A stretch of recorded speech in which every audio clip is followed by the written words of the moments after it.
Welcome to Wizard Team, a Black magical podcast for Black magical stories.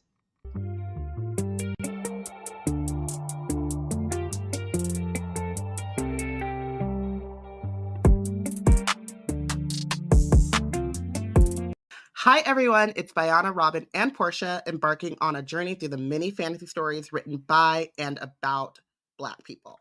Today we're reading chapters 58 through 60 and finishing Bloodmarked by Tracy Deonn.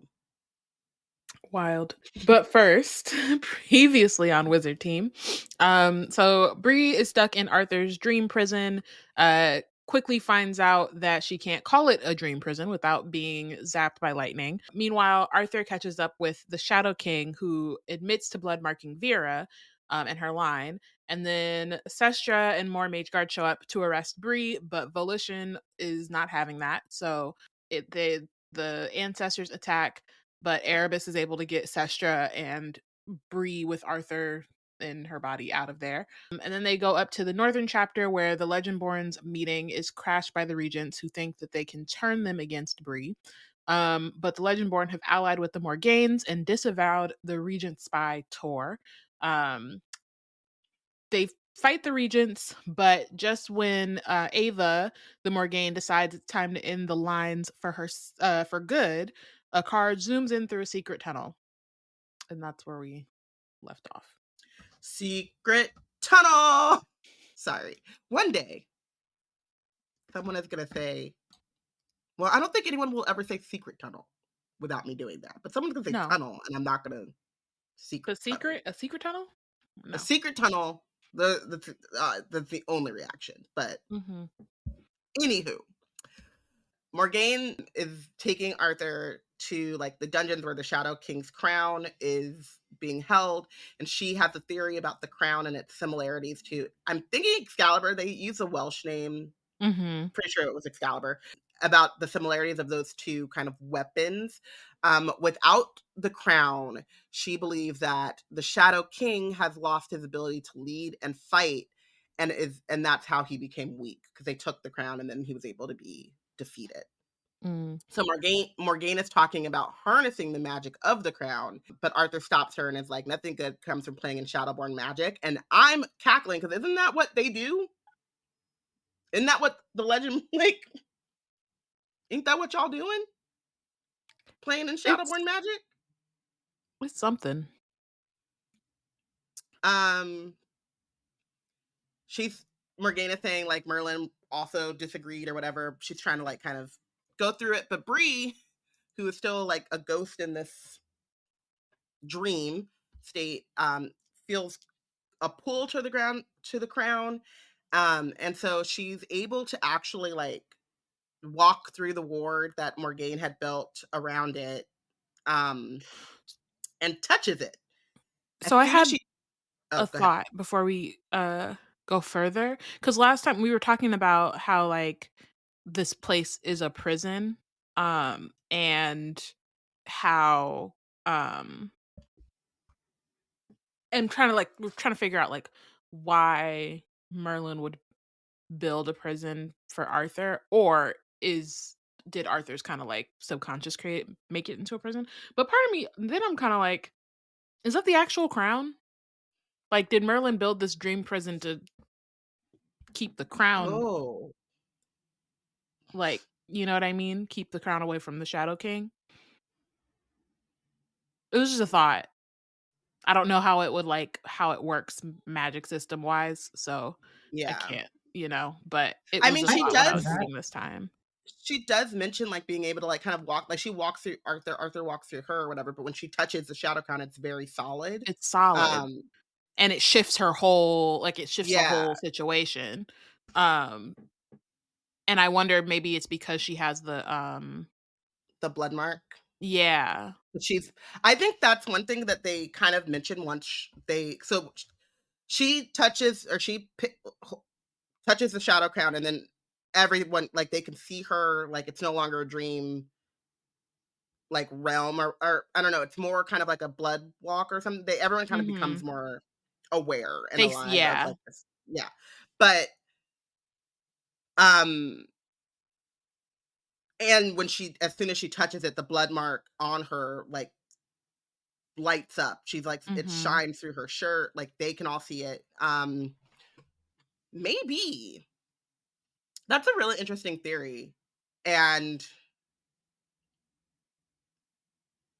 it could just be like kind of did Merlin make a pocket realm to hold right the Shadow Crown, and that's also where he's holding, or where he just puts Arthur and all. I wonder if there's just like this realm is like Merlin's Mary Poppins purse. Merlin's TARDIS, like bigger on the inside. He just throws the shit from his constructs into this, or his spells. It's a good theory. Yeah. Especially because of how everything shifts and how the crown reacts to Bree and how they react to Bree when she's touching the crown. I don't know, but I like that theory. Yeah, it was just a thought. So when she touches it, her blood mark comes alive. They see Morgane and Arthur see her and like pull weapons on her, and they start calling her a demon and think that she's part of the Shadow Court. They tell her she bears the Shadow King's mark, and that's when Bree realizes that the Shadow King, the Hunter, the Great Devourer, all the same person, all Erebus's punk ass.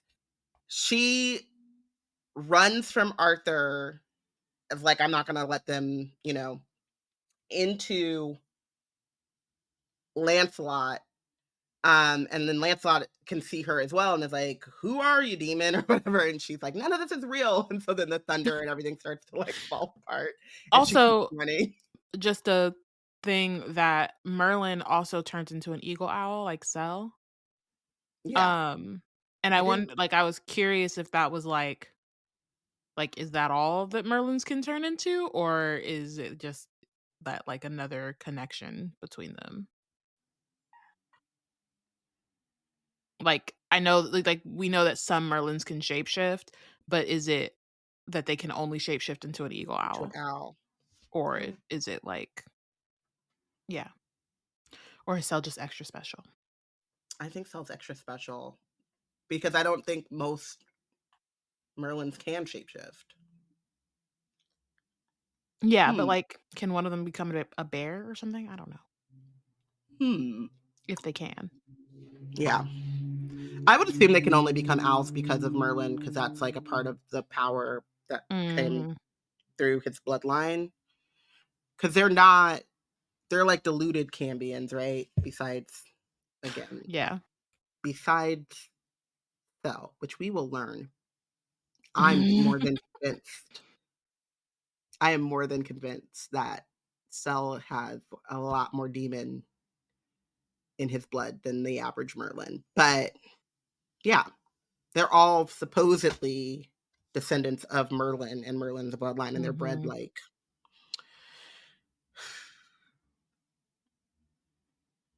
the clone army from Star Wars. That's so disgusting, but I mean, yeah. I don't know. I also totally did not comprehend or like skipped over that he turned into an owl. Well, that's how he arrives dramatically, as Merlins do. As they love the drama. So she continues to run from Lancelot. They're screaming that they think that she's from the Shadow Court and it was sent there by the Shadow King. And so she's like, it may be Arthur's dream, but she will burn it all down before she dies. And such a Bree thing to do and to say, because what's to say you wouldn't burn yourself down? Like what's the real thought process behind this? But I'm with you, but maybe not. I don't think that's actually the solution, but I mean, let's try it though, right?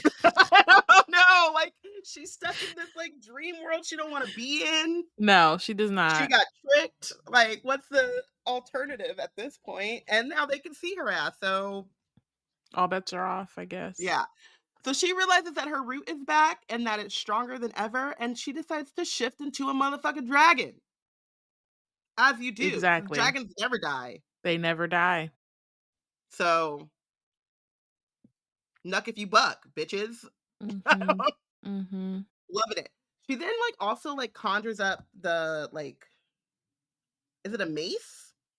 The like weapon that The little, it's not a mace, it's like the sickle and called? chain thing that It's a Cell ball and has. Like chain. yeah, ball and chain. It's not a scythe. A It's scythe not a is like scythe. Yeah, it's not a what scythe. Grim Reaper has. But yeah, it's a ball. I can't remember what she called it. Oh, a flail. Flail. A lot of medieval weaponry. A mace and chain or a chain mace is called a flail, which is a variation of a tool. That seems very stupid. Again, I don't. I'm now like on Google, and it's like this may not have even existed as a weapon. Like it was a farm tool or like a tool to like, you know, cut through brush and stuff. But I personally think it's a very stupid weapon. I don't know how you get so good at it that it doesn't turn around and hit you. Right. Just flinging that thing around. Yeah. Which Bree does. She starts to whip this thing around and she's cutting down Merlin's constructs because Merlin has flown in as an owl and is now with Lancelot, and they're calling her Demon Girl. And when Merlin called her a demon, she's like, "My name is Bree." And then all of a sudden, Lancelot's like, "Bree?" And Bree is like, "Yeah, nuck if you buck, bitches." And she's still cutting shit down. And she's like, "I'm fighting my way out of this." And Lancelot is like, "No, Bree. And then Merlin called her Mystery Girl. And she is like, "Fuck y'all. It's a trap." Yeah, she's very clear that she's like, "Nope, this can't be real." Now it's trying to get me. It's trying to get me together. But Merlin and Lancelot are now actually Cell and Nick, and they are not sure how to get out of the dream, but they do know that they need Bree to realize that they are not that they are who they are, that they are Cell and Nick. They finally like get her to calm down, and Cell / Merlin, but Cell starts to pull the ether out of Bree in the same way that like the hellhounds like were pulling the ether. Yeah, and she's like, she hasn't really calmed down. It's like Nick is like got her just was like holding on, and she's trying to force as much ether or as much root into him, like trying to burn him away. And then Cell is trying to suck it out before Nick can be burned. And I think Nick, or he's like burning away Nick's ether, and then Nick is like recreating it, and then Cell is absorbing it, and it's just a bad time. Yeah. And Bree is still like, "Fuck y'all, I'm going out fighting." But as Cell is like pulling the ether, he's like kind of like devolving. And then when they finally open her eye, like she like opens her eyes and like sees that it's Nick and Cell and kind of stops fighting, Cell has like fully lost it and is transforming into like the demon kind of in front of their eyes, and so he starts to pull away into the shadows. Well, before that though, we gotta get our final Cell. Oh, okay, fine. I was trying to be. You can't skip the final Cell quote. It's important. Is it? Because I just feel like. Of course it is. What do you mean? Is it? It'll make me go into a whole different part of like my fandom. Yeah, but I'm that's trying to stick part to of the this. okay, fine. So Isn't that the point? the two eyes are over her. So they're like holding at her ear. Lancelot looks up. They'll kill her out there if we can't bring her back. Try again. Because he's saying she's too strong. She doesn't believe we're real. She'll kill us in here. If she gets free. And then he's like, try again. And then he's like, you know what I have to do. And Lancelot says, I can't lose you. I won't lose her. And Merlin says, you'll lose us both if you don't let me try.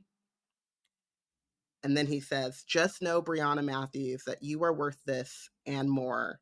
And without a second's hesitation, he pulls her close enough that they nearly kiss and inhales her power into his body, devours it whole.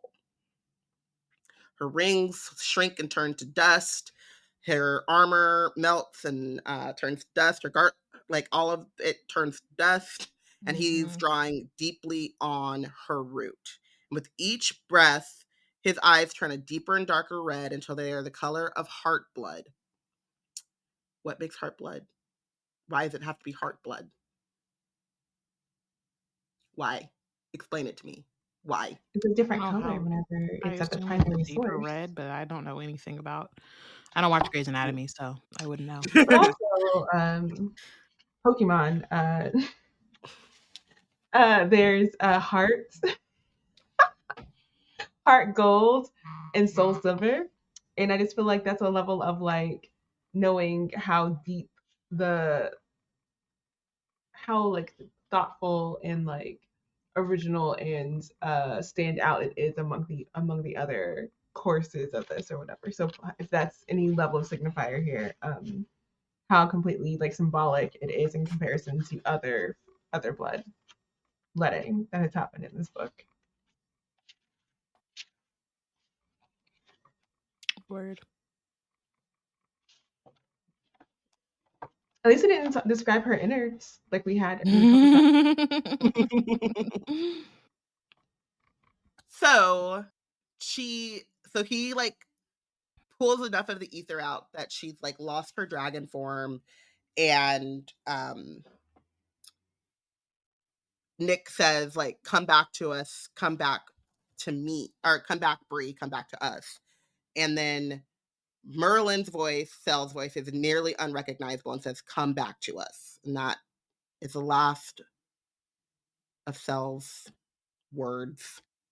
And then she's like, this isn't real. It can't be real. If this is real, Sel's almost gone. He's more demon than human because he consumed her root. Is it wrong of me to hear Sel saying come back in the way that Beyonce does on 6 Inch? Come back. I heard it as come back to me. I'm begging you, please. Come back. No. Yeah. I can't sing, but my father is who he is. And I love Janet. And my brain will always go to Janet. It's very fair. Yeah, it's a very it's one of those moments where like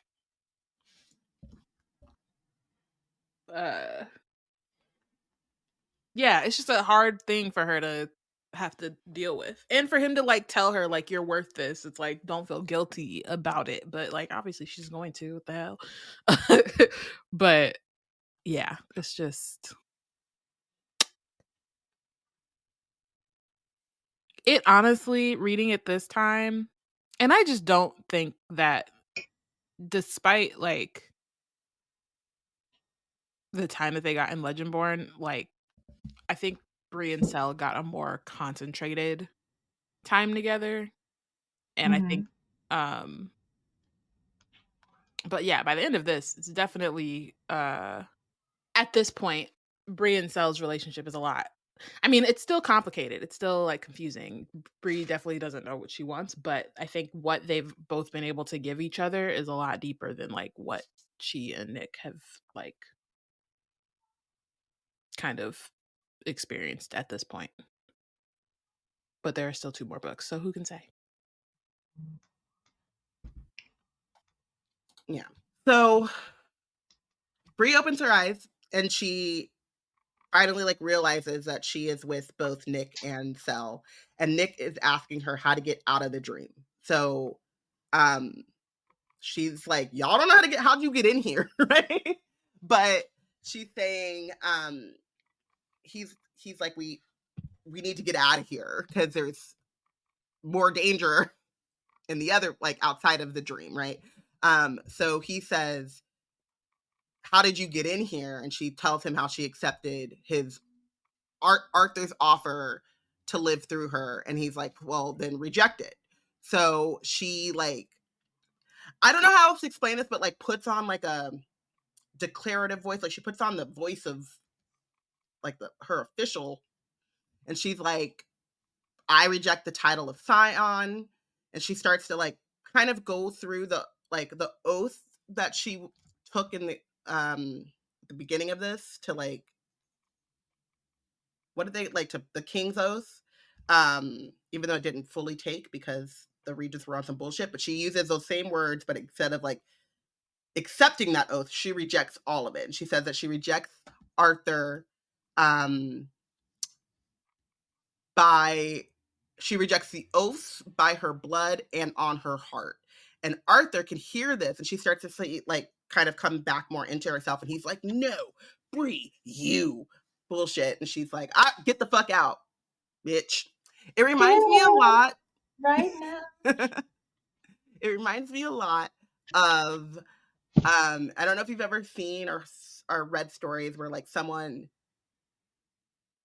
gives a vampire permission to be in their house, like invites them in, and then they like rescinds their invitation. Rescind the invitation, and then they just fly out the house. Yeah, so she like fully rejects Arthur, and then she wakes up in her own body, and Nick starts to explain like how they came after her, and they just did what she has done to Bloodwalk in the past. Nick and Cell. And then she like is looking around and she recognizes the faces of the scions, the squires, and lieges. And then she sees 4 people who she doesn't know, and say like one of them in particular is staring at her with an expression of hate.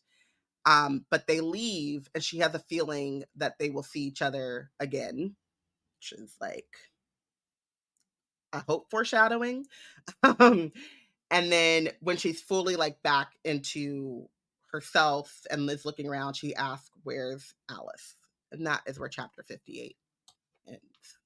Yeah. I will say, like, I do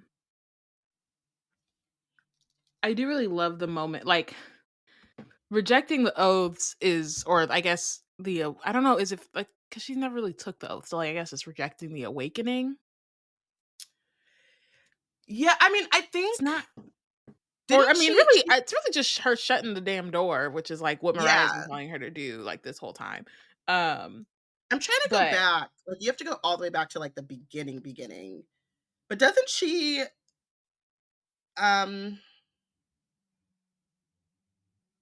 It's like the beginning of I think the oath when she was supposed to be oathing herself to the rest of the round table, and then she doesn't. Maybe the words that she says before she goes into the like she says chamber or whatever. She takes the oath. This is in chapter 12. She says, I swear that as king, I will rise to dispel shadows. She says she can stop any oath from binding her, just as she can resist Mesmer, but she's been preparing to take this one. So to claim her title in full. So she does start to take that oath. The thing is that we were under the assumption that it didn't take because they shot her up and like didn't finish the ceremony. Well, but she also says like no, you know what I mean, like to the other but maybe they're 2 different oaths. Yeah, you know what I mean, like maybe it's by like my blood the title and then connecting to the rest of the table. She raises Excalibur and then says, by my blood, and cuts her arm or cut something. Oh yeah, her hand on my heart, The blood flows in a red line, and then she lifts the bloody palm to her chest and wraps it around the Pendragon coin to unite the table in spirit and in flesh. And then that's when the vision of her and the Takes table over. takes over. And that's kind of where we end that oath. But like, Yeah. But it was her like accepting. I'm trying to remember like what Nick when they were talking. It was like she accepted, let Arthur in, and I think in that case she's rejecting him. But I don't know if it's it just wasn't I not quite clear if it was like if those were two separate, if like the Rite of Kings was like the one oath like to Arthur in a sense, or at least to like to the order versus like connecting to the table. Like we know she didn't connect to the table. She was like, nah. Either way, I love this for her.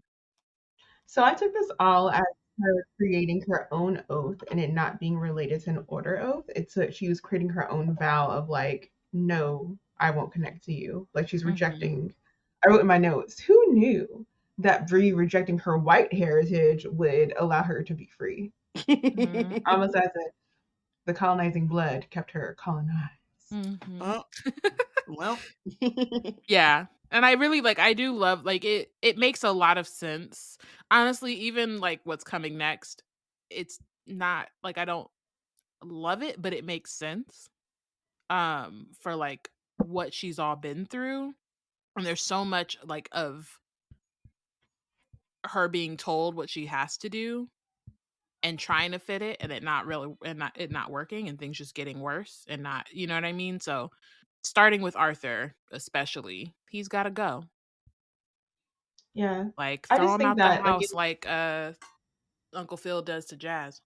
I just think it makes sense given that like she got here from this whole sequence of like being in the dream and being able to break out of Arthur's personal dreamscape by tapping her roots, and like she's able to take on the symbol of Arthur's house, the dragon, by tapping into her root. So it's even that she was like embodying Arthur's magic as she embodied what he like is using for a symbol. She was able to do it on her own. So I think it really like makes so much sense that her being able to come into her own, she's finally able to get rid of this impulse to like she's only able to draw magic because of Arthur and her other ancestors, and she's like, no, I'm gonna use it my own way. And I enjoy that the battlescape and all of that like helps her get there. Though it feels very uncontrolled. Yeah. I mean, she's definitely I'm also just curious what it's gonna look like for her to like have rejected these oaths. Like in terms of her power, because we see that it doesn't stop there in her like she's not just rejecting the oaths and like going back to the Legendborn like what's up y'all, like that's not her intention. And so I'm curious what that's gonna look like for her, both power wise but also just like in terms of how she's gonna have to navigate what comes next, because it's not like she can unawaken herself. Right. And just because she rejects this, I mean, it's gone. It just means she's rejected. I will say too, like one thought I did have, too, is like when she wakes up and like all the scions and like squires, like I'm just thinking about the folks that she doesn't know, and how again she at this point like we'll see like she's not planning on sticking around. So, but it is a thought of just like okay, that's an interesting way to meet your the king of your like round table. In this way, but you know that was the regent's whole scheme. So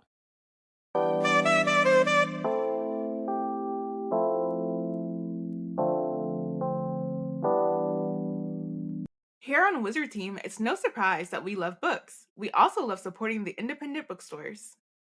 with our bookshop affiliate link, you can not only get all the books on your TBR, but you can support indie bookstores and B&C at the same time. And if you're not sure what you want, that ain't no problem. Check out our The Plot Thickens list full of recommendations from none other than Porshèa herself. Head to www.bookshop.org/shop/blacknerdscreate to treat your shelves.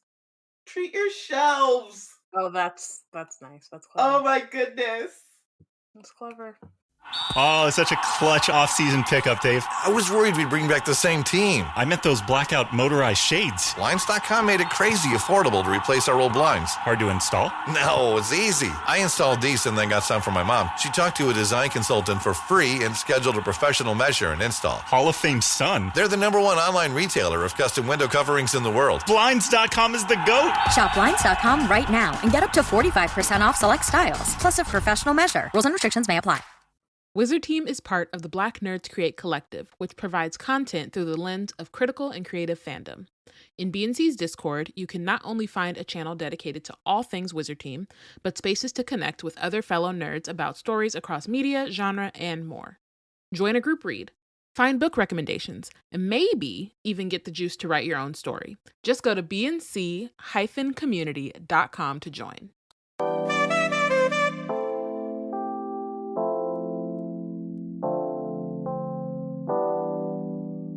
Okay, so chapter 59, Alice is in a coma, and Bree is like kind of sitting with her. She's already been healed by William, so now she's just sitting with her. And Alice is, so she's breathing, but every time she exhales, there's like ether that leaves her mouth, and then it kind of like sits above her. It's like kind of hovering in this kind of like cloud, I think, like cloudy haze. And so, like, while that's happening, Nick and Lark they put Cell in one of the guest houses, trying to keep him like separate from everyone. And William is really worried about like the amount of ether he had to use to heal Alice, because she's once born, and they're not supposed to take in that much like ether. And so he's like, it's not leaving her body the way that it should, and he's worried that it's permanent. But he also talks as if like she's going to wake up. So it's not that he is worried about, not that they know for sure, but it doesn't sound like he's as worried about her waking up as he is about what the effects of the ether are going to be on her. But we've already seen kind of like at least how Bree's root has kind of taken, or how Alice has taken to Bree's root. So I am really curious about what's going to happen with Alice. I think the clues that she may have some like, if not ability, latent something like blood or of some sort that allows her to be like, I think her showing like breathing out aether is more a sign of her latent genes and what they might mean, more than it is necessarily a sign of like concern that we should have that a once born is reacting differently to this ether. Yeah. Yeah, so like we'll see. I'm excited to see in Oathbound like when she turns up and like what she's able to do. How she and how, yeah, like what that's actually gonna look like. So yeah, so then Lark turns up to let them know that Cell is waking up. So William is like, you know, about to go see him. Bree is like hesitant to do it. Or Bree she's more hesitant in the sense of like, do I stay with Alice? Do I go see Cell? And then she notices that Lark is kind of like, I don't know if that's a great idea. And she immediately goes into her guilt and is like, yeah, because like why would he want to see somebody that like he had to give up his humanity for or whatever? And it's like, first of all, girl, he did it because he wanted to, so there's that. Right. But also the real hesitance is because Cell has lost most of his humanity. Like he is very close dangerous. He's dangerous. So it's less not in the regular bad boy way. Right. Like he might actually and her blood is like crap. He could be the #1 parasite. Her blood is like her blood is like crack, heroin, and she's particularly miserable right now. So it's just not a good mix. And so yeah, Talk Lark is about like, misery yeah, loving company. exactly. So yeah, Lark is like, yeah, it's probably not a good idea, but just because, you know, he might try to attack you, and we don't really have the bandwidth for that. And or just anybody. So like they have Nick kind of standing guard outside of the guest house they have Cell in, and they're, you know, Lark's going to get Will so that he can take a look at Cell, but I'm assuming Lark is also standing guard. Like they're not just, he's not walking the ground, you know, he's not frolicking around. He's on a watch. So Bree stays with Alice and kind of like talks to her about what happened after Volition, in part because, you know, William told her like coma patients can usually hear you speak to them, so she wants to catch her up. And it's also a good way to get us caught up on what happened while we were in Arthur's head. So so we find out, so Nick felt Cell's murderous intent when Erebus turned up at Volition, and so he like freaked out, called Guild to swoop him, but they didn't know where they were. But because Lark was there, he called the lieges. Once like Erebus dipped with Bree and Sestra, Lark called the lieges, so then they were able to kind of like connect and coordinate. But that moment when Cell got knocked out, like Nick thought he was dead. Like it was like I felt the murderous intent, and then it just snuffed out. So there's like that, you know, Nick was going through it. I'm sure there was some guilt there too, of like, should have just went with them the first time, but it is what it is. And so yeah, so Cell woke up, figured out where the Regents were taking Bree, and so then they kind of coordinated to get to the northern chapter. But Nick and the lieges arrived first. Nick stopped Ava from trying to kill Bree. And then he and Cell had to like convince them to let them try to get Bree back. And then they blood walked to get her back, which is wild. And while this is happening, the Regents and the Seneschals escaped because, you know, they're cowards. And I wrote it as Team Rocket blast off again, but I feel like that reference may be for people who are not in this podcast. But that's what it feels like. It's like Team Rocket blast off again. Like, because like, of course, they never are there to face consequences. No. They're always gone before they consequences. said, we out. They said, okay, we'll see you next time. They said, "Oh, that's my phone." That's my cue, actually, because we had set up this whole stage play, and now that things are happening that we did not set up to, like, we didn't actually practice, we're gonna bounce. Mm-hmm. I said, we gonna catch you later. You haven't seen the last of us. We'll be back. We will return.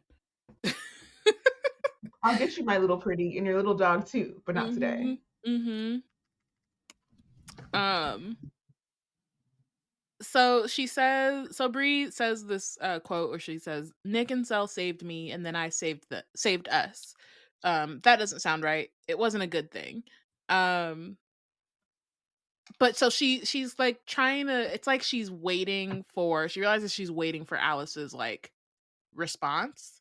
And then, you know, understandably scares her that like she doesn't actually know what's going to happen with Alice, if she's going to wake up, if she'll be okay. And so she tells Alice that she loves her and to tell her dad that she loves him too. And then she leaves feeling numb, but decides that she prefers that over like the pain of losing the people that she loves. So it's a short chapter. It's an emotional chapter. And yeah, Alice is still, status is still up in the air.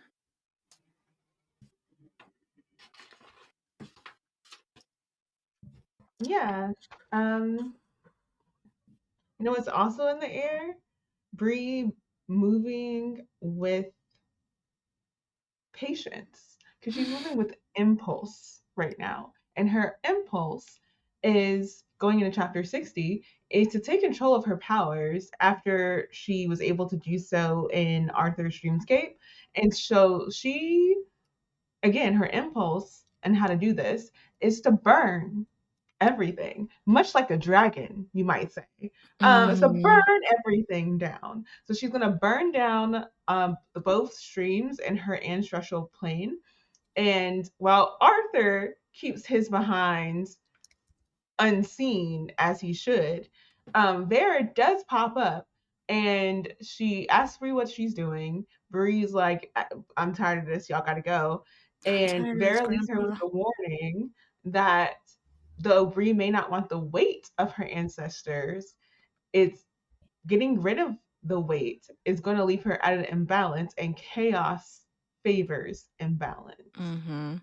This part is so like complicated. I really love it as a choice, narratively speaking. You know what I mean? Like as a choice for a character in a book to make.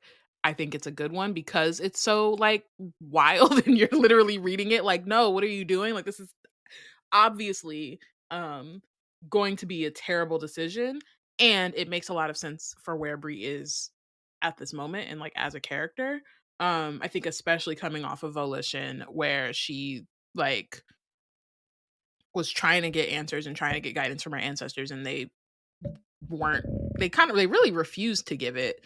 And then on top of that being like taken advantage of by Arthur, like I get at that point being like, nah, I can't trust y'all, or I can't like rely on y'all. So it's just Big Bree. Like that's kind of what like it felt like in that moment. And like I think when I first read it, the first time I read it, I was more like yikes about it. And I think this time reading it, I still feel that way. And I understand like how she got there. First time I read it, it felt more like, oh no, baby, what is you doing? Yeah. This time it's kind of like, I mean, would I do it? Probably not. Can I see how you would do it? Yeah, because you're Bree. And this is how you move. So yeah. And she's always someone who's like, and I wouldn't even say she doesn't think things through, because it's not like she leaves Alice and immediately does it. Like she waits till the next morning. No, it's the next day. She, you know what I mean? Like, so she took time to think about how she was feeling about it. I would say she definitely like it's not like she consulted anyone about this, right? Like, so she definitely like, in a sense, convinced herself that this was It's her impulse. She didn't seek any extra like guidance. This is her. This is her decision. She convinced herself that this was the right move. And noble idiocy. Yeah. So and like I'm but again, I understand in the sense of like the time when I was able to like, when I believed in myself is when I was able to pull in the root. It wasn't like y'all haven't really been able to help me in the way that, and I think honestly, I don't think she's completely right. Like I think that they have given her a lot of answers and clues that she just is not, they're not as like obvious and apparent to her in the moment, but I'm sure those things will come up again. I'm sure there will be moments where she's like, damn, it'd be great to talk to Vera right now, or Jesse, or whoever. So yeah, it's definitely gonna, and it's also the, you know, the weight of expectation too. It's like that weight of like being your ancestors' wildest dreams. And it's like, okay, but what about like what I want to do? Or what about, you know, my own kind of like, yeah, my own desires and my own direction and all that kind of stuff. But again, it definitely leaves you imbalanced. So it's not like there's a happy medium in there that she is gonna have to find. Yeah. It's funny though, because I feel like there's it completely makes sense why she makes that choice and what her thought process is behind it, but it also feels like a decision made in like a high stress, high emotional time, and feeling burned by both Arthur and Vera, understandably and justifiably feeling burned by both of those lines. But I just think that I don't know, could have been a different way. Especially yeah, because I we think know of like where it goes. I'm like, I feel like you needed. And I think it's also like and I think it also makes sense in concert with her like rejection of Arthur and the table, because that's the other thing is she like does not go to even greet the others from the the other scions and squires. Like she's like, I'm on my own, I'm doing this thing, I've decided I don't want to follow like the direction of the order. I also don't like want to be beholden to like my ancestors' expectations and being their weapon. She's like, I want to be me. And I yeah, it's definitely like there's no doubt in my mind that this is gonna come back to bite her. Her rejecting the order, like, I think will come back to bite her, but in a way that like will only prove that she was right to reject them. But her rejecting her ancestors, I think, is gonna come back in a way where she's gonna realize she fucked up. Yeah. I feel like the one thing that Bree has going for her in this moment is that she has been able to get in contact with her ancestors without having direct connection to the stream through her work with Patricia. So it's not like she's breaking off every avenue of getting in contact with them. But nonetheless, this feels very much like a Avatar moment. And mind you, I did not see the season where Korra effed up her connection to the Avatar line. But it's what it feels like a bit is like I think from what I know, because again haven't watched it, I'll get there one day. That just reminded me I never watched the last season, and I meant to, like, not even on any hate and stuff. I just forgot. At some point I will. I just have not been in a Korra place, but Yeah. I never finished it either. I need to. I was into it. I don't know what happened. I literally finished the 3rd season and was like, all right, cool, I'm about to watch the 4th one later, and then I just completely it fell out of my mind. But I'll go back. But I'm gonna talk from what I know from memes and what it feels like, and like making this comparison is that like she basically was like Korra. I felt like she did so in a rush and in a not fully understanding how far reaching what she was doing was, like how much she was going to take out the whole line and not just whatever she was trying to do at the moment. With Bree, it feels very intentional, and that's like the only real difference I can like gather here. But the feeling feels about the same on page. It's like, oh, you're really like declining any one of them being able to get in contact with you at any point or whatever. But like I said, the only thing I have I think is like in her benefit is that, and I don't know if she's thought this through in that way, but is that there are other ways for her to like tap in, but it just would be a less direct way of tapping in. Yeah. I also want to say I do love that Vera like ends with like chaos favors imbalance, because it immediately turns my mind to demons. So it's a good transition as well. And like, oh, now we're on demon time. Right. It's also like the herald of like JT's coming, but it's for demons, like demons coming. So my note up here about Bree's power is that it feels like she's thinking through her steps. She's thinking through how much of it is related to her owning her instincts and her ability to grow. She says, by burning away their roots, I'm finally able to grow on my own, meaning both Arthur's line and Vera's line.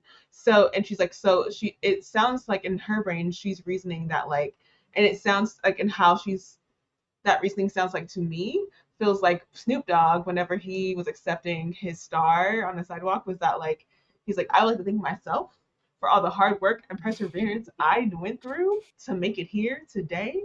That's on me. I carried myself on my shoulders and got myself here. And that's how it sounds like Bree's talking about herself and how she was able to own her powers within the dream with Arthur to build up her dragon self, and then how she's able to understand how to take what she did in the dreamscape and apply it here. And to her, that's like her understanding of like control. And so it's an interesting thing that like for her, control means only hearing her own voice and drowning out those of her ancestors. And then her first act when she decides to utilize this control that she's found is basically to have a Valerian still forgery moment where she so Ice in Game of Thrones is the Stark family longsword. Like it's chopped in half by the Lannisters, and you always want to see it put back together. Literally. But because Valerian still the Valerian still process has been lost to time or whatever, you don't know if you're ever going to see it happen. So it's very fitting that we get Ice, but really Excalibur, reforged back together again. I'm like, I wonder how much of a Song of Ice and Fire nerd Tracy is to give us this point in text that we see. And I went to Lord of the Rings. Like the blade that was broken has been remade. I went to Bloodmarked. Oh, that's cool. It's great imagery. One thing about a sword, if it's super powerful, it's gonna get broken. So apparently, so she reforges Excalibur into one long sword with a purple stone in its base. She needs to find a hilt, and then she needs to find a scabbard for travel. That's what's in her mind. But before she even that just sits in her mind. She doesn't really do anything with it.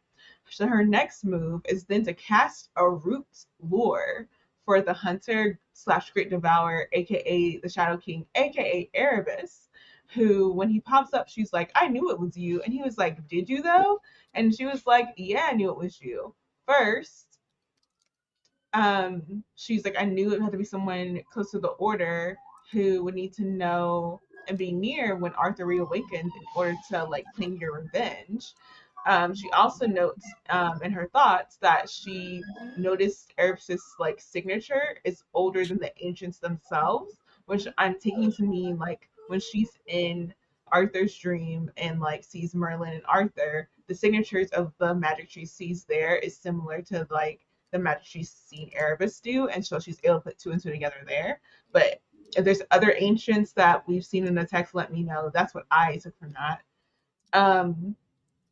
And then when she basically reveals that she knows that it's Erebus, Homeboy pops up and shifts through his multiple different forms that her family line has seen him as he's popped up around them, and then into his final self, which is current day Erebus.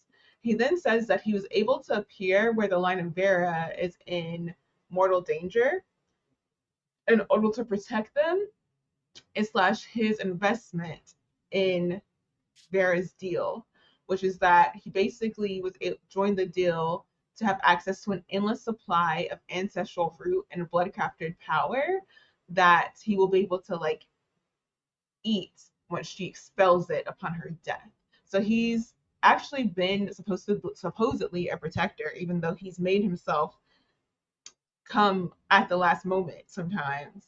And he, whenever he didn't actually protect anything, whenever he just showed up for Jesse and stuff, he was it's because he was brought to them whenever they had a great expelling of power, and he just was checking in on what was going on for them to do that power expulsion, and kind of just kept it moving. He made a stipulation. The stipulation that one daughter out of time at a time is his for the spell that Vera weaves. So the deal is so warped in so many different ways. I took it as he just had a different interpretation than the ancestors did. Sure. That's how I took. That's how I took it. Daughter out of time. That was his thing. Was that because remember that comes from what we thought of. We thought were the ancestors, and then she says she agrees. But what I'm saying is, I think it was the ancestors. That's the thing. It was the ancestors. The thing that we saw happened, but he also added his little extra thing. So at least my reading of it was that the one daughter at a time for all time was the ancestors, the mom, the way that they die, and also Erebus was I'm going to interpret that in a different way because he's not making the deal with the ancestors. His was with, you know what I mean? So it's two separate interpretations of the same phrase. And I wonder if the ancestors were thinking of it as only one daughter can hold the power at a time, right? And they could have had multiple daughters at a time. They could have lived, like the mom could have lived, but then like lost the power and the power shifts to the daughter at like maturity or something. And then Erebus is like, nah, because I'm a demon. Y'all gotta die. I want to have one that I can snack on, that I know which one I can snack on. No, I don't think that's it, because I don't think he's actually taking their power. He's waiting until one of them awakens, and then that's the power that he's trying to consume. So I don't think he's consumed their powers. He's just coming to check to see, like, were y'all there yet? No, you're not there yet. All right, I'm gonna head out, or I'm gonna. I wonder if it was more power. I think protect the line. Like, his interpretation made it so that instead of it being multiple different daughters at a time, or power, like mother to daughter, like power moves the whole time, like because he's a demon, his stamp on the deal changed that to where it was only one daughter at a time. See, that's not how I interpreted it. I got it as, and like, well, you know, maybe we could ask Tracy. Maybe we'll get clarity. When we come on the show. My interpretation, or how I read it, is that Vera made the deal with the ancestors. They said one daughter at a time for all time. So only one of y'all, and then mom dies, daughter gets the power. Mom dies, daughter gets the power. Like how it's been happening. And Erebus, or the Shadow King, was like, one daughter at a time. Okay, for me, I just need one daughter at a time of my choosing, and my time of choosing is when they're awakened by Arthur. And so their interpretation and his are separate, and they affect, obviously they affect them, but like in a different, not in the same way, and they don't overlap, is how I've read it. I don't know if that's true, but that's I mean, I can see it either way, but I love the fact that there are two distinct interpretations by the readers, because there are also two distinct interpretations by the ancestors and Erebus. Mm-hmm. And that is how and why you don't make deals with demons. But also, the demon was stalking her. She had no clue. Like, that's the thing. I know. I know, but I'm just saying, to like the senator from way back. Yeah, or Bree in this moment. For folks who, and Bree, for folks who do have a clue and a choice. It's an unregulated bargain, so it's like, who's keeping anyone stipulated to anything? Like, everything's up to interpretation. Oh my god! Do you know this just made me so mad, because I wasn't even like, I was thinking about this in terms of like, Bree, you dummy, don't do this, but like also she had this whole conversation with Valak, the person she should be using as counsel. The senator. She had Valak's phone number called at me. Mm-hmm. She could have spoke to him last night before she decided to step out and do some foolery, but here she is being a noble idiot. Call that man right now. No, the time to call him is past. She's over here being a noble idiot. It should have been last night. She don't want nobody to talk her out of it. I mean, we'll get maybe the egg is on our face. Maybe we'll get a flashback to her actually having spoken to Valak the night before, and him telling her ways to speak in order to get through it. Now, you know what? Maybe Valak is the hero that we don't know is here. Well, we know Valak is the hero because he's that dude. Yeah. No, maybe he's the Valak, right? He's the hero right now in this moment. She either called him and he helped, or he's gonna be mad as fuck when he finds out. Justifiably. Mm-hmm. Justifiably, and you deserve all the ire he gives you. Mm-hmm. Yep. So Bree surmises that Erebus / Shadow King cannot harm her. And he confirms this by stating that he's simply there to eat her aether when she does die. So that's all. I'm just watching you cook. And it's so ridiculous because I literally see Scar standing over Mufasa. Like, it's like, imagine you have the ability to imagine you're Maleficent and you're able to turn yourself into a dragon. And the whole time you're over here being able to become a great dragon and burn things to flame. Someone is sitting on the side shadow with a fork in hand, just waiting for the day to eat you. And you're a full-on dragon. Turn that fire up, because I like my meat, my magic, my ether well done, bitch. Like, I want it barbecue crispy. Don't forget to season it. Oh no. Why? Okay, I did not think again, because I just was reading it with the you dummy. I am very, very bought in on this theory of her calling Valak beforehand, because I need that to be the case, because I need her to not be this dumb. It's on impulsivity. I need or her to not be this impulsive, or impulsive. what I need her to not, because I have grown to love her. She has main character syndrome, But and I'm hard pressed to. I was like, she was very close to being both MVP and bench for me, and I'm still like, we still got some time. I might change my mind again. I've done it before. But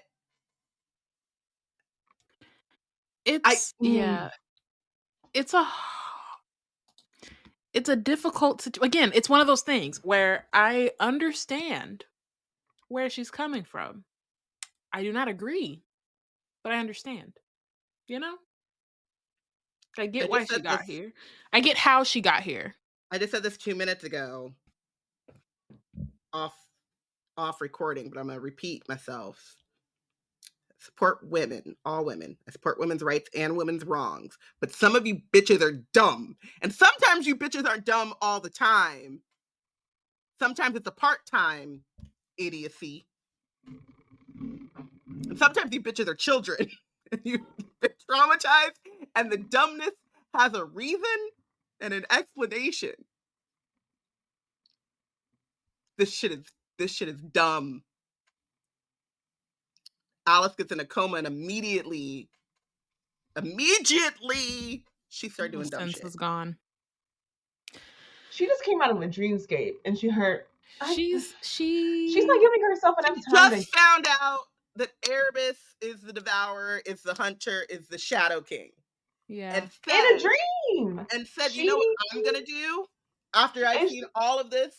And she said nothing to nobody. She didn't say nothing to nobody. She leave a note for Samira at least to be like, hey, Samira, just FYI, Erebus is the Shadow King. Maybe you might want to know that.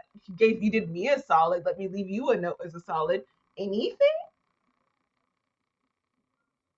Again, maybe we'll get a flashback and she did a bit more than what we're seeing right now. That's the only hope I got for her right now. Because honestly, yeah, it's no for me, dog.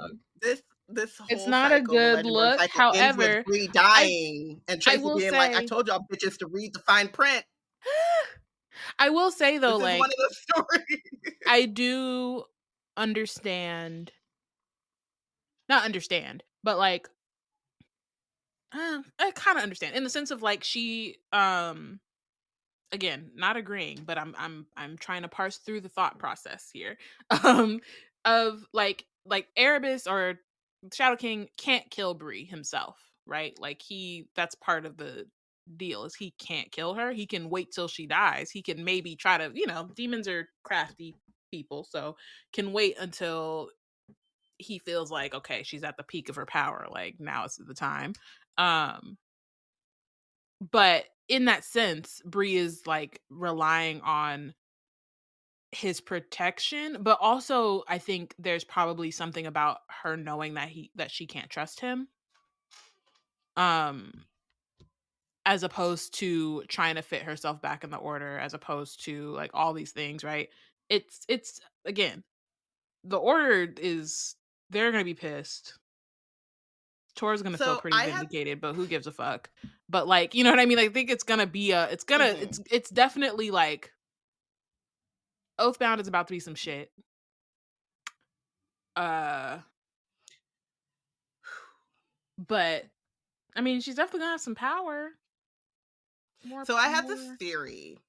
I don't know how true. I don't even really believe in the theory, but I have it's a theory that I have that I like, think would be cool if happened. But when she rejects Arthur's oath, somewhere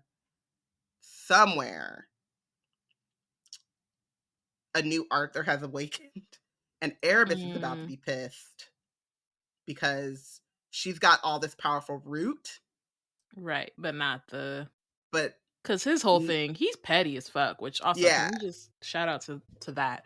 But right, because like it's gonna taste sweeter in his mind. Like the point, or part of the point, is that like when she dies and he devours her power, he's devouring the line as well. He's like killing, well, he's hoping to kill the line because obviously, like, I think he's hoping that when she gets killed by a demon, she's about to take her to the demon realm, where it seems like a possibility, and that when awakened and killed by a demon, the lines die, right? So I think this is all like his like master plan of like, I get this root, this power, but also in doing it, I also get to like see the end of the lines. I don't like, it's a theory, it's a thought that like came into my head once, I forget what one of the times I was reading this or whatever, like, oh, that would be interesting. But something has to, there has to have been something off page that we don't know, because otherwise she is done like this, and maybe Tracy's like, hey man, I told y'all what it was and she lost. Maybe I mean, there's two more books, so it's not like we're I don't think that is where we're headed. I think that Oathbound is going to be really rough and she's going to go through some shit. But I am definitely at the point of like, something happened off page that is going to save this, because there are 2 more books, but as what we have read, it's not even you in danger, girl. It is. Here's my thing. I'm hoping something off page happened, because I hate whenever there is a, what is it called in comic books? I guess it could be applicable to anything. But whenever it's like a retcon, like I hate a retcon. I like a carefully laid foreshadow, and like there's a reason why we haven't seen what happened last night kind of moment, versus oh, what you didn't know, like just kind of like take it. And I'm like, I hate those. And I hate like whenever a character's journey spends too much time trying to make up for their regrets or like a mistake. I'd rather us like learn that there's more than meets the eye than to move forward and her journey going forward be wrapped up in her mistakes. Like that's too much time, I think, given to you, like not living in the decision. And I feel like she's being very deliberate and living in her decisions right now, that I would like, even though it's like not a great plan from what I'm seeing, I would rather her be fully all chips on the table than to be like, let me try to take some chips back. Like, no, let's keep like I hope the best way that would make sense to me for that to happen is that she moved deliberately because she knew what she had lined up, because she lined something up the night before. That's what I hope. That's why I hope that. Yeah, I mean, I think that I definitely think that time, whether we find out what happened at that time or not, like I do think that time is important, because again, it wasn't a I'm doing this immediately type thing. Like she is very deliberate about, okay, I need to do this, I'm doing this. And maybe burning the streams was also deliberate, because she knew. Like maybe she consulted Patricia and before she did it. And maybe she wasn't trying to like get the ancestors all, tangled up maybe with. she knew what she had to go in to do next. She didn't want to have she used to be like vulnerable to Erebus, and so she was like, let me protect my ancestral lines by cutting them off before I'm under Erebus touch it. You know what I mean? Like there's a lot of different things. And I also think that she fucked up. Like I think that there's probably both, right? Like I think that I don't believe that she just went into this with no thought at all. I think she's definitely going to realize that either she didn't think it as through as she should have, or that she, like, I think that one of the things that we learn is that, like, when we were talking about the senator or whatever, is like, you think you've covered all the bases and you haven't, or like this demon is how old, like, you know what I mean? Like there's just like so many different ways that it can go wrong, even if her initial kind of like plan was well thought through. And there's other factors that we don't know. You know what I mean? Like there's so many other factors that we have no idea. And Erebus is like we said, he's petty as fuck, but he's also like like she's at the specific nexus of like shit he's been messing with and fighting and trying to one up for, again, we don't know how old, centuries probably. Like he loves to fuck with the root workers and he hates Arthur and everything. Fuck him and his clique and the horse he rode in and all that stuff. And like Bree is at the center of that, where he is trying to take advantage and win on like two of his like ops, basically. And so there has to be some, like, not even there has to be, but like there more than likely is like a deeper thing that she's not aware of because she is still new to both the Order and Root as a community. So yeah, it's a lot of unknowns. We're going like, I love and hate this about the ending of this book, of like you close it and you just feel unmoored. Like and the fact that like we still have a bunch of time before Oathbound is published, like I wish she wouldn't have published this book until Oathbound was like right around the corner, because this wait, I'm glad we're doing this on like Wizard Team and but like this is, yeah, I do feel like doing it on Wizard Team has helped with the weight. For sure. It's like so much, it actually, but also made it worse because it's like when it was first published and I read it, like that was a year or so ago. So like I've had time to read other books in between and whatever. Now it's making afresh for me all the reasons why I'm waiting for the other books, the next book to come out. And I'm like, I could have been sitting here semi-oblivious about why I really want this next book. Right. Like, oh yeah, I was looking forward to that, but not really I'm still looking, pressed like about I'm looking forward to it, but I'm not I don't have key plot points that I'm like waiting with bated breath to see what's happening. Now I'm like, well shoot, what's happening? Right. So let's finish out this book. So what happens is Bree strikes a bargain with Erebus that she will go with him wherever, whenever they're meant to be together, as long as he teaches her how to gain peak power and use it. And he says to her, I don't know why you think, she says to him, king to king, like you're the only one in the status that like feeds his ego. You're the one in the status that can teach me what I need to do. And he says, you know that I can get you to peak power, but in doing so, I will be setting you up for me to finally consume your power. Like once I get you there, it's over for you. Like I will set up your demise. And she's like, that's cool. That's fine. As long as you take Cell to his mama, because I know you know where his mama is. And he says, I do, and did. I've been known where she is and did it. However, it's too late for your homie. Like I don't know what you're hoping out of this. It's not gonna be what you think it's gonna be. She's like, just if you promise me that, I'm down. So that's what the bargain is. She tells Erebus that she wants him to use his shadow magic to bring Cell to her before he pops out. And she thinks through that her reasoning is that nothing that she does will ever be enough to ever lead the Order. So she may as well go with the Demon King than try to sit in a power within the Order that she no longer has, because Arthur, the a-hole that he is, for showing her to seem powerless and uncontrollable and just like insane. And then the regents for putting her on a stage with that. She's like, there's no way I can ever come back from that in front of the Order at all.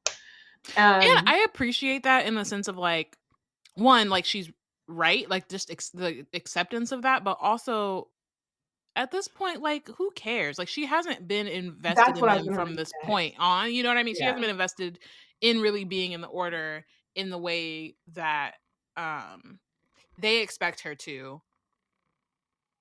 And I think there's just an acceptance at a certain point, like, okay, they're not going, and I think she accepted that already, like from At least the regents. But I think at this point she's like, no, this isn't the move. Only bargain she really has to think about is with the or her only duty she had to think about is with the root crafters. Yeah. So let me read to you directly Bree's thoughts, or what she said. She says, I used to think that I shouldn't be here, but now I know I can't. So it's not even about like could. It's she literally can't. Like she doesn't have it in her. She just, and also within the space to occupy, she can't be in that space. And maybe I don't have to be. This world wants my suffering, and I cannot keep giving it to them. And if that ain't the great Black woman retrieval of energy move, I don't know what is. Yeah. If anyone is like they counting on they your don't get suffering to have to be that. them, reject it, baby girl. You don't gotta be there. Let them have it.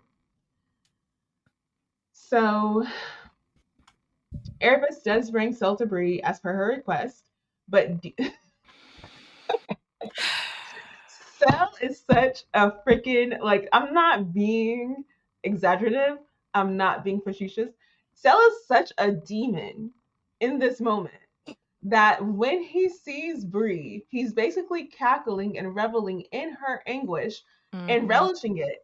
And the anguish she feels is directly for him. She is in deep anguish because of where he is in his life and what her involvement in his life has brought him to bearing. And he's just rolling around and like elevated in all of this misery. It's anguishception. No, he's the reason for her anguish, and he also like it's feeding off of it. Yeah, enjoys it. And that's not the X factor. Like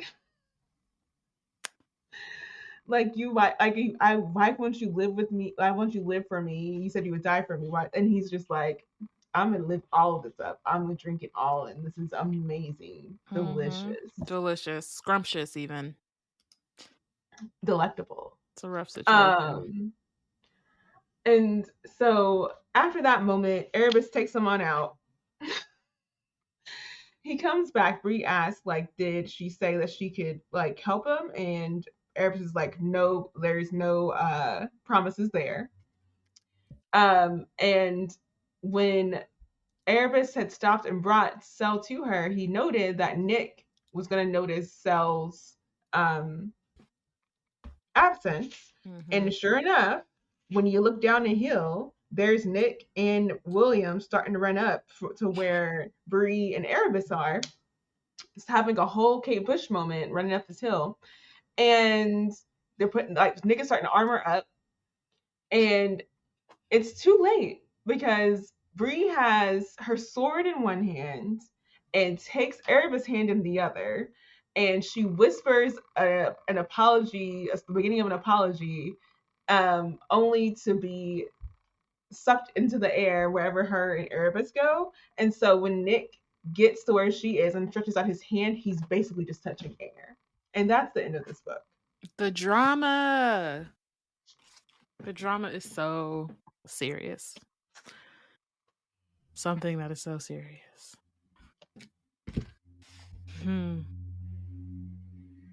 Welp. Yeah, who's your MVP? Bree.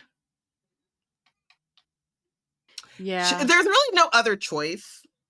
It's hard at the same time though, because it's like, but you spend so much time like questioning what she's doing. I could like abstain. Right. It's Bree because of the first chapter. She turned herself to a fucking dragon. Yeah. Hello. And then said, "I'm gonna burn this bitch." Hello.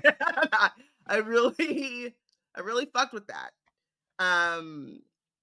It's Bree in the moment in which she was like, I have the power within me. I'm gonna make myself a weapon. Like, really, like, just stepping into her bad bitchness, like her like really starting to like have that self-confidence.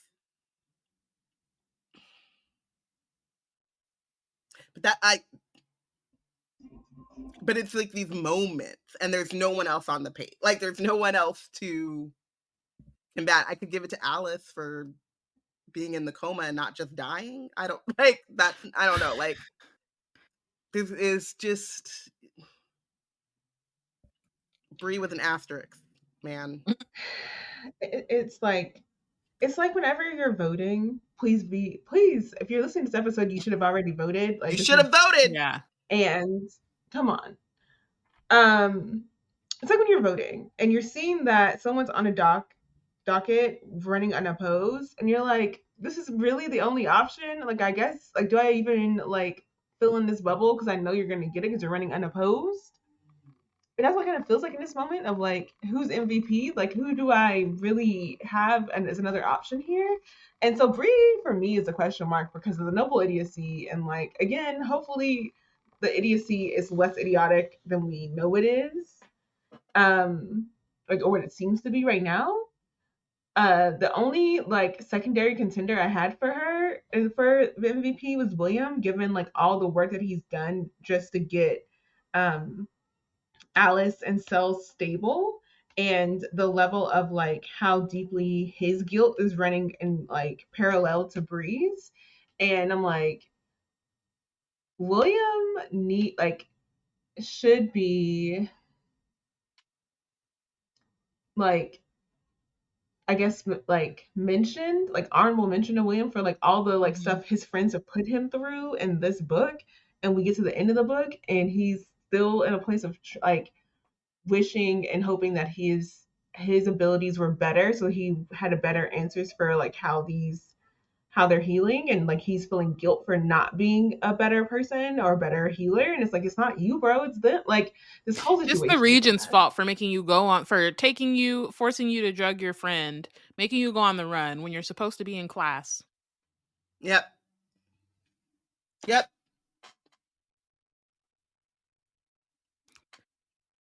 So, yeah. Yeah, I made Bree my MVP as well.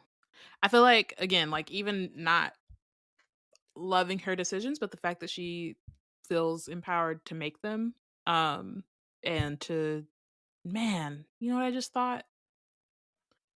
What are they gonna tell her dad? Mr. Matthews. He said he's been really asking questions. Like, he's not buying the bullshit. He's not been on the sideline. But I'm like, how long? It hasn't been that long. Like, all of this did happen in a short span of time. But, like, how long are you with this Demon King before he starts being like, I ain't heard from my girl? Right? And Alice is also in a coma, so it's not even like Alice is there to run interference. Like, she went, like, the last time we heard Bree had some level of contact was through Alice. So also, did they tell Alice's family, like, is she in the are they gonna take her to a hospital? Like, she's in a coma at I doubt it. At like a compound, right? So, like, yeah, not only is that, like, now you haven't heard from Bree or Alice. Now Alice's family hasn't heard from Bree, or, you know what I mean? Like, now both girls missing. The parents are in a uproar. They're in a panic. Yeah. But yeah, but all of that to say, Bree was my MVP. I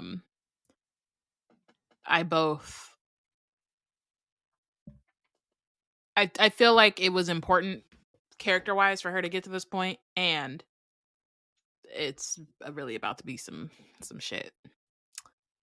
And I'm terrified to see where Tracy Deonn takes this. Terrified. But also ready. Like, I need that book immediately in my hands. Ready and not. Like, I really do need some kind of closure, but also I know that I am not prepared. And I also know that there's 2 more books, so I'm not getting real closure. Right, you're not actually going to get closure. You're just going to be upset and worried for other reasons. In a different way. Another cliffhanger.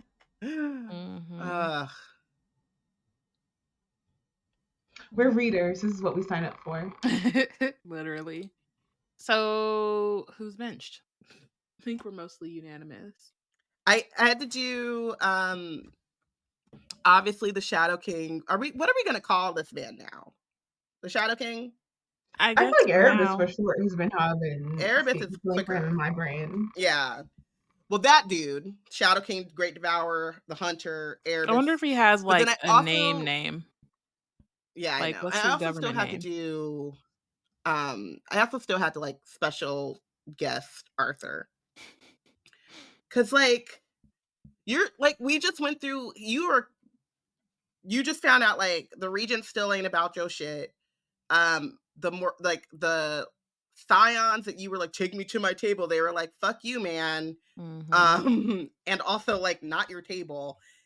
And the Morgaines, well, you just found out that your sister, your half sister's name's been dragged through the mud by the Order, and these people want you dead. And when Bree tries to claw back her body, he's like, no, you lost. You lost twice. Bye. Yeah. The man is immortal. He literally never says die. So it's not out of character for him to be this ridiculous. Right. Yeah. And delusional. He's the worst.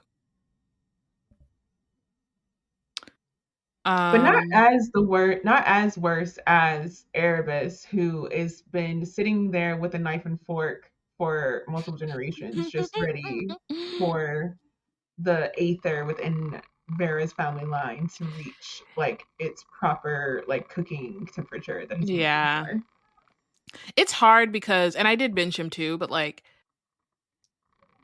I go back and forth between like he's just a good villain, because I go back and forth between being like, you gotta respect it, like he's like, take Bree out of it, the lengths that he's going to like destroy the Round Table. I'm like, you have a point.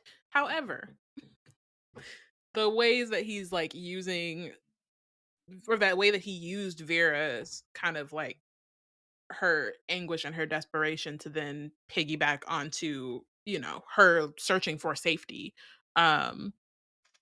And the way that he is now using Bree, like, nah, fuck him. If it was just the Order, yeah, I'd be all aboard.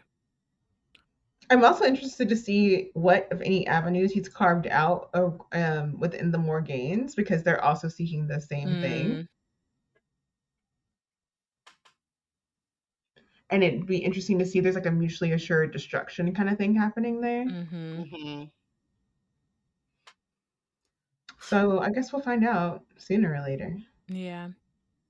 Either next book or the book after that. We're going to find out. We're going to learn something. But until then, I want to thank you all for listening. And want you to join us next week when we wrap up our discussion of Bloodmarked. Please do not forget to vote for our MVP and Benched. We put in our notes. You put in yours too. You have until November 8th to get in your votes, which is past the U.S. election deadline. So you should already be on the voting roll. It should just be like, I voted once, just vote again. Like, just go on and knock them out. You just check off vote, like putting. At least this is a write-in. You don't even got to go right. You don't even roll in with something that we said. You can do whatever you want. Mm-hmm. That's no two-party system here. Right. That's what we can ask for across our candidates that are available to us.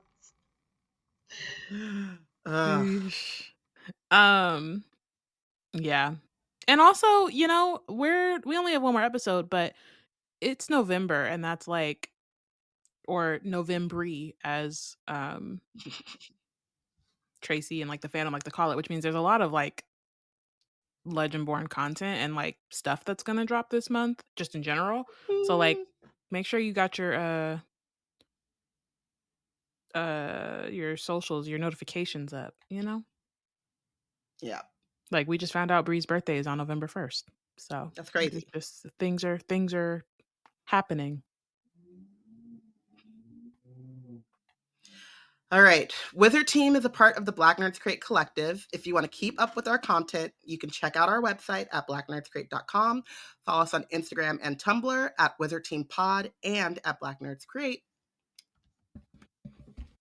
Thanks, y'all. Bye. Bye.